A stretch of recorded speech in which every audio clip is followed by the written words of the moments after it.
नमस्कार, म विष्णु रोकाया। आज म आगामी अगस्तको करिब दोस्रो साता हुन लागेको विश्वभरमा बस्ने गैर-आवासीय नेपालीहरूको साझा संस्था गैर आवासीय नेपाली सङ्घको बारेमा आफ्ना थोरै केही विचारहरू, धारणाहरू र केही म यसका नेतृत्वहरूलाई प्रश्नहरू राख्ने प्रयास गर्दैछु। जहाँसम्म मैले गैर-आवासीय नेपाली सङ्घलाई बुझेको छु, यसलाई चिनेको छु, केही सिकेको छु, यसको बारेमा यसका कामहरू देखेको छु, हिजोको यसको विगतको बारेमा पनि थोरै जानकारी राखेको छु।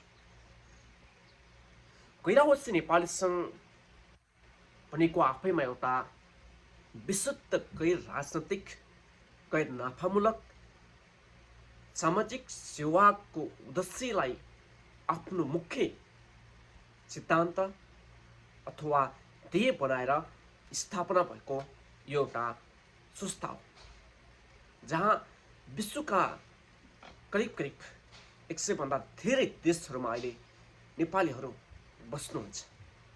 त्यो रोजगारीको लागि होस्, शिक्षाको लागि होस्, अथवा व्यावसायिक सिलसिलामा होस्, अथवा विभिन्न अरू कुनै उद्देश्यका साथ विश्वका 100 भन्दा बढी देशहरूमा नेपालीहरू पुग्नु भएको छ। झन्डै करिब 15-20 वर्ष भनौँ, लगभग यतिको अन्तरालमा यो संस्था यहाँ आउँदै गर्दाखेरिमा यो संस्था हिजोका नेतृत्वहरूले जसले यो संस्था जन्माउनको लागि आफ्नो जीवन मात्र होइन, धेरै धन पनि खर्चिनु भयो, धेरै दुःख कष्ट सङ्घर्षहरू पनि गर्नुभयो। उहाँहरूप्रति हामी सदा सम्मान गर्न चाहन्छौँ, सदा सल्युट गर्न चाहन्छौँ। उहाँहरूले आफ्नो नेतृत्व गरेको जन्माएको संस्था अथवा उहाँहरूको नेतृत्व कालमा साँच्चै नै एउटा नेपालीहरूले गौरव गर्न लायक संस्था बनेको थियो। नयाँ कुनै राजनैतिक चलखेल हुन्थ्यो, न कुनै राजनीतिको झन्डा र खोल बोकेर हिँडिन्थ्यो संस्थाभित्र। अहिले पछिल्लो समय हेर्दै जाने हो भने गैर-आवासीय नेपाली सङ्घ केही वर्ष पहिलादेखि राजनीति छिरेको छ। यो राजनीति कसरी छिर्यो भन्दाखेरिमा विश्वका विभिन्न देशहरूमा सबै नेपालका राजनीतिक दलहरूका सम्पर्क समितिहरू छन्, आफ्ना सञ्जालहरू फैलिएका छन्। यो भन्दै गर्दाखेरिमा मैले संस्थामा राजनीति गर्नुहुन्न भनेको होइन, तपाईँले कुनै पनि विचार बोक्नुहुन्न भनेको होइन। ठुलो संस्थामा थोरबहुत राजनीति हुन्छ। तपाईँ हामी सबैले आफ्ना विचारहरू, आफ्ना धारणाहरू, आइडियोलोजीहरू छन् र बोकेका पनि छौँ। कुनै तपाईँ पार्टीसँग सम्बद्ध हुनुहोला, आस्था राख्नुहोला, त्यो आफ्नो ठाउँमा छ। तर तपाईँ जब एउटा गैर राजनीतिक विशुद्ध देश विकास र समृद्धिको लागि प्रदेशमा बस्ने नेपाली दाजुभाइ तथा दिदीबहिनीहरूको हक हितको लागि देशमा भएका हाम्रा साधन स्रोत, अझ भन्ने हो भने पर्यटन अथवा हाम्रो सांस्कृतिक धरोहरहरूलाई विश्वसम्म चिनाउन लगायतका विश्वका धेरै नेपालीहरूलाई एक ठाउँमा ल्याउनको लागि, अथवा भनिन्छ एकता नै बल हो भने जस्तै एकताबद्ध भएर हामी सामूहिक रूपमा हाम्रा हक अधिकारसँग लड्ने, दुःख सुखलाई एकअर्कासँग बाँड्नको लागि जन्मिएको यो संस्था हो। गैर-आवासीय नेपाली सङ्घका आज झन्डै 84वटा देशहरूमा यसको एनसिसी नेसनल कोअर्डिनेसन काउन्सिलहरू बनिसकेका छन्। यद्यपि गैर-आवासीय नेपाली सङ्घको यो 10औं महाधिवेशनमा 64वटा देशहरूमा मात्रै महाधिवेशन भएको छ भने अरू देशहरूमा विभिन्न कारणले गर्दाखेरिमा हुन सकेको छैन।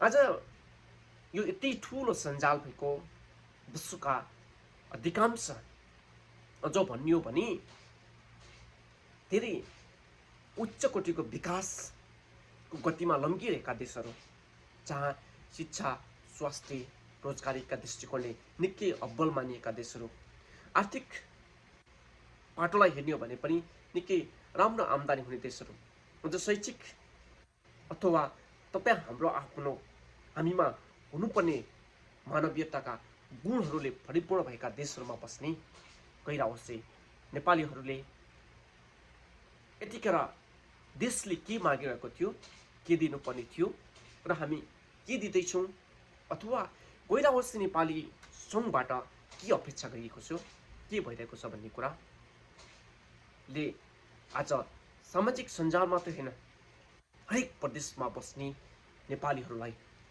जसले देशको लागि, जसले प्रदेशमा बस्ने नेपालीहरूको हकितको लागि केही चाहन्छ, केही गर्छु भन्छ, तिनीहरूले विभिन्न कोणहरूबाट व्याख्या, विश्लेषण, आलोचना र यसको सुधार र यहाँभित्र देखिएका विकृतिहरूको भण्डाफोरहरू पनि गरिरहेका छन्। तर यो संस्था यहाँसम्म आउँदै गर्दाखेरिमा कसरी बिग्रियो, हिजो जसले यो संस्थाको जन्म दिए, जसले आफ्नो सम्पत्तिको धेरै ठुलो अंश यो संस्थाको हकितमा लगाए, नेपालीहरूको हकितमा लगाए, आज उहाँहरूले के सोच्दै हुनुहुन्छ होला कि आज यो संस्थामा नेपालका राजनीतिक दलहरू जसरी चुनावमा भाग लिन्छन्, जसरी आफ्ना आफ्ना प्यानलहरू बनाउँछन्, ठ्याक्कै त्यही तरिकाले गैरावश्य नेपाली सङ्घका चुनावहरू हुन थालेका छन्। यहाँभित्र विशुद्ध सामाजिक सेवामा विश्वास गर्ने मान्छे संस्थालाई जसरी गैर राजनीतिक संस्थाको रूपमा चिनाउनुपर्छ भन्ने उद्देश्यका साथ लाग्नु भएको छ, उहाँहरू आज यो प्यानलमा पर्ने अवस्था छैन। अझ धेरैजना तपाईँले यो चुनावी प्यानलहरू घोषणा गर्दै गर्दाखेरिमा आज विश्वका धेरै देशहरूमा करिब करिब 80% युवाहरू हुनुहुन्छ। उहाँहरूको प्रतिनिधित्व, उहाँहरूको मनोभावना, उहाँहरूका एजेन्डाहरू, उहाँहरूका विचार र विमर्शहरूलाई कतिको प्रतिनिधित्व भएको छ भन्ने कुरा तपाईँ हामीले देखिसकेका छौँ। म यो भन्दैमा कसैलाई गाली गर्नेवाला छैन। सबैले आफ्नो आफ्नो ठाउँबाट योगदान पुर्याउनु भएको छ। तर त्यो योगदान गरे भन्दैमा तपाईले राजनीतिको झण्डा र खोल ओढेर संस्थाभित्र छिरेर गुटबन्दी र संस्थालाई थप दुर्गन्धित बनाउने काम गर्नुभयो भने इतिहासले तपाईलाई पक्कै पनि धिक्कार्नेछ। मैले भनिसकेको छु, हामी सबै कुनै न कुनै बातमा, दलमा आस्था राख्छौँ। यो आस्था राख्दै गर्दाखेरिमा, यो भन्दै गर्दाखेरिमा जुन आस्था छ तपाईको, जुन विश्वास छ, त्यो विश्वासलाई जुन तरिकाले तपाईँ राजनीति गर्नुहुन्छ त्यही राजनीति सिधै लिएर एउटा गैर राजनीतिक संस्थाभित्र छिराउनु भयो भने यसको भविष्य सङ्कटमा पर्ने पक्का छ। आज धेरै देशहरूमा तपाईँ हामीले देखिसकेका छौँ कि अहिले पनि निकै विवादहरू चर्किरहेका छन्। समाज नै एक तरिकाले हिँड्ने हो भने दुई तीनवटा चिरामा चिरिएको छ। हिजो सँगै बसेर खानेहरू आज एउटा उता, एउटा पूर्व, एउटा पश्चिम फर्किएका छन्। यो के भयो? यो सेवा भन्दा पनि राजनीति बढी हुँदाखेरिको समस्या हो जस्तो लाग्छ मलाई। अर्को कुरा चाहिँ गैरावश्य नेपाली सङ्घमा एउटा निरन्तर लाग्दै आएको आरोप चाहिँ के भने, थोरै जसले पैसा कमाएका छन्, जसले अलिकति राम्रो आर्थिक उपार्जन गरेका छन्, तिनीहरूले यो संस्थालाई कब्जा गरियो भन्ने र विभिन्न समयमा आरोपहरू पनि लाग्ने गरेका छन्। हो, यो संस्थाको लागि, यो संस्थालाई रन गर्नको लागि आर्थिक अवश्य पनि चाहिन्छ। विश्वका धेरै नेपालीहरूले ठुलो धनराशि यो संस्थाको लागि खर्चिनु भएको छ, सहयोग गर्नुभएको छ। हरेक आफ्नो देशको दुःख सुख पीडामा यो संस्था मार्फत धेरै सहयोग गर्नुभएको छ। यो नेपाल सरकारले आधिकारिकता दिएको एउटा संस्था भएको हुनाले, सामाजिक संस्था भएको हुनाले विदेशमा बस्ने नेपालीहरूको हकितको लागि काम गर्छ है भन्ने एउटा उद्देश्य बोकेको संस्था भएको हुनाले धेरै देशहरूले यो संस्थामा ठुलो आर्थिक सहयोग पनि गर्ने गरेका छन्। तर आज ती आर्थिक सहयोगहरू अरू त कुरै छोडिदिउँ कि सामान्य एउटा विदेशमा पस्ने श्रमिकको हकितका लागि आएको पैसा पनि खाइरहेका छन्, निलिरहेका छन् भन्ने हामीले सुनिरहेका छौँ। त्यति मात्र होइन, आज हरेक एनसीसीमा हेर्नुभयो भने त्यहाँ ठुला ठुला आर्थिक घोटालाहरू, आर्थिक अपचलनहरू, अपारदर्शिताका समस्याहरू एकपछि अर्को गर्दै देखिरहेका छन्। यसले समाजलाई कहाँ पुर्याउँछ अथवा यसको नेतृत्वलाई कहाँ पुर्याउँछ त्यो त आफ्नो ठाउँमा छ। तपाईहरूले जित्नुभयो भने अथवा हार्नुभयो भने पनि तपाईहरूले आफ्नो भविष्य सुनिश्चित बनाउनु भएको छ। तर संस्थाको भविष्य सधैँ दुविधामा राख्ने, संस्थालाई सधैँ दुर्गन्धित बनाएर राख्ने काम चाहिँ कदापि नगर्दा नै राम्रो हुन्छ जस्तो लाग्छ मलाई।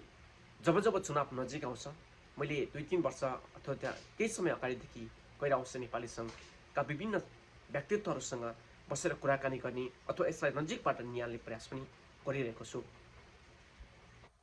त्यसो हेर्दाखेरिमा सबै आफ्नो ठाउँमा कुशल हुनुहुन्छ, अब्बल हुनुहुन्छ। निकै दुःख पीडाहरू प्रदेशमा बसेर जिन्दगीको एउटा यात्रामा तपाईँ निकै अब्बल र सबल पनि हुनुभएको छ। तर त्यसरी नै संस्थालाई सफल बनाउन लाग्छु भन्ने तपाईँको त्यो भित्री मनबाट अथवा स्वच्छ मनले तपाईँले यो संस्थालाई योगदान दिन्छु भन्ने त्यो अठोट र विश्वास आज संस्थाले मागेको छ कि यहाँ धेरैजना व्यक्तिहरू संस्थाको नामबाट करोडपति अरबपति पनि भएका छन्। संस्थाको नाम बेचेर, संस्थाको नाम लिएर धेरै ठाउँमा ठगी, चोरी, गुण्डागर्दी, लुटपाट पनि भएका छन्। देशको त्यति मात्र होइन, देशको नाम बेच्ने काम पनि भएका छन् संस्थाको नामबाट। ती आज हामीले सबै न्युजहरूदेखि लिएर सञ्चार माध्यम, विभिन्न सञ्चार माध्यमबाट हामीले धेरै त्यस्ता समाचारहरू सुनिरहेका पनि छौँ। त्यसैले आगामी अक्टोबर 2 साता हुन लागेको गैर अवश्य नेपाली सङ्घको अक्टोबर 2 साता हुन लागेको गैर अवश्य नेपाली सङ्घको चुनाव महाधिवेशन अथवा अन्तर्राष्ट्रिय महाधिवेशन भनौँ, यतिखेर यसको सरगर्मी चुनाव बढेको छ, प्रचार प्रसार निकै अगाडि बढेको छ। सबैले आफ्ना आफ्ना धेरै राम्रा नाराहरू, प्रतिबद्धताहरू बाहिर ल्याउनु भएको छ। यहाँहरू सबैलाई शुभकामना पनि दिन चाहन्छु। तर एउटा कुरा तपाईँले कहिले पनि नभुल्नु होला कि संस्थालाई फोहोरी बनाउने, दुर्गन्धित बनाउने, संस्थाको अस्तित्व सङ्कटमा पार्ने, संस्थाको भविष्य सङ्कटमा पार्ने काम चाहिँ कदापि पनि नहोस्। यो हाम्रो विनम्र अनुरोध हो। अझ अर्को कुरा चाहिँ के भन्छु भने, नवीन विचार भएका, ऊर्जा बोकेका युवाहरू, अनुभव बोकेकाहरू, ज्ञान सिप बोकेकाहरू, केही नयाँ नवीन विचारहरू बोकेका युवाहरूलाई सकिन्छ भने अझै यो संस्थामा धेरैभन्दा धेरै प्रतिनिधित्व गरेर लग्नुहोस् कि यो संस्थालाई आज ती युवाहरूको खाँचो छ। यो संस्थालाई केवल कसैको 2-4वटा कम्पनी थप्नको लागि अथवा 2-4 हजार कमाउनको लागि सदुपयोग गर्ने दुष्प्रयासहरू कसैले पनि नगरियोस्। यस्ता दुष्प्रयासहरू गरियो भने भोलि पक्कै पनि संस्थाको हित हकको लागि लड्ने ती स्वच्छ मनहरूमा आज आक्रोश मात्रै होइन, आज धेरैजना युवाहरू यो संस्थाको अभियान अथवा यो एउटा अभियानबाट बाहिरिँदै हुनुहुन्छ। किनकि तपाईँहरूले गर्नुभएका विभिन्न ती हरकतहरू हेर्ने हो भने आज धेरै युवाहरू जो निकै यो संस्थामा बसेर देशको लागि, प्रदेशमा बसेर नेपालीहरूको हक हितको लागि, उहाँहरूका अधिकारहरूको लागि अथवा हाम्रो विदेशमा छरिएर रहेको सिप पुँजीलाई देशमा लगानी गर्नको लागि, ती ज्ञान सिप र अनुभवहरूलाई आफ्नो देशमा लगाउनको लागि लागिरहेका युवाहरू आज यो संस्थाबाट टाढिँदै जानुभएको छ। त्यसैले म यसको नेतृत्वलाई के आग्रह गर्न चाहन्छु भने, संस्थाको भविष्य तपाईँहरूको हातमा छ। तपाईँहरूले कसरी लिनुहुन्छ? मुखमा राम राम बगलीमा छुरा हान्दै हिँड्नुभयो भने त्यसले एक दिन त एक दिन तपाईलाई नै सङ्कटमा पार्नेछ, तपाईको अस्तित्व सङ्कटमा पर्नेछ। तपाईले जिन्दगीभरि कमाएको पहिचान नाम सदाको लागि एकछिनबाट नै खरानी हुनेछ। त्यसैले संस्थाभित्र बसिसकेपछि, संस्थाको नेतृत्व गर्छु भनिसकेपछि स्वच्छ मनले अगाडि बढ्नुहोस्। यहाँभित्र मैले अलिकति राजनीतिक विषयवस्तुहरूलाई पछिल्लो समय निकै पेचिलो ढङ्गले संस्थाभित्र चाहिँ बहस भइरहेको देखिरहेको छ। संस्थाभित्र राजनीति गर्ने अथवा यसको नेतृत्वले नेपालमा जाने, राजनीतिक दलहरूसँग भेटघाट गर्ने अथवा नेपाल सरकारसँग भेटघाट गर्ने कुरालाई हामीले अन्यथा लिनु हुँदैन पनि जस्तो लाग्छ। किनकि यो संस्थाले काम गर्ने भनेको नै नेपालका राजनीतिक दलहरूसँग, नेपाल सरकारसँग, विभिन्न सङ्घ संस्थाहरूसँग मिलेर काम गर्ने हो। उहाँहरूको पनि भूमिका यो संस्थालाई सबल र अब्बल बनाउन उत्तिकै महत्त्वपूर्ण रहन सक्छ। तर यो भन्दैमा संस्थालाई कुनै पार्टीको कब्जामा राखेर चलाउने दुष्प्रयास चाहिँ कदापि गर्ने काम चाहिँ नगरियोस्।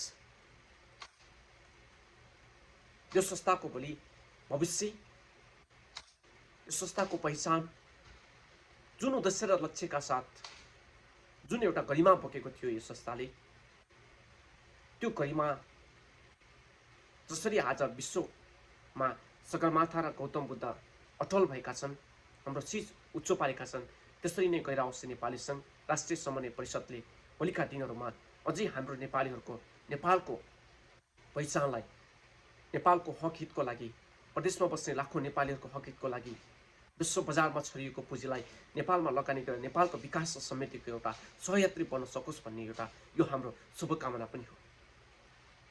तपाईहरूप्रति हामी सदा राम्रो कामहरूको लागि साथ र सहयोग दिइरहनेछौँ। तर गलत प्रवृत्ति बित्याउने काम, गलत कामहरू गर्ने काम, संस्थालाई आफ्नो कब्जामा लिएर प्राइभेट लिमिटेड कम्पनी बनाउने कामहरू भयो भने संस्थाभित्र सधैँ यसको खबरदारी, यसको भण्डाफोर भइरहनेछ। यति भन्दै आगामी अगस्त अक्टोबर दोस्रो साता हुन लागेको गैर अवश्य नेपाली सङ्घको महाधिवेशनको पूर्ण सफलताको शुभकामना पनि दिँदै भोलिका दिनहरूमा यो संस्थाको हकितको लागि निरन्तर मेरा आवाजहरू, मैले यो संस्थाको लागि, यो संस्थामा बस्ने व्यक्तित्वहरूलाई बाहिर ल्याउने कामहरूमा लागि पर्नेछु।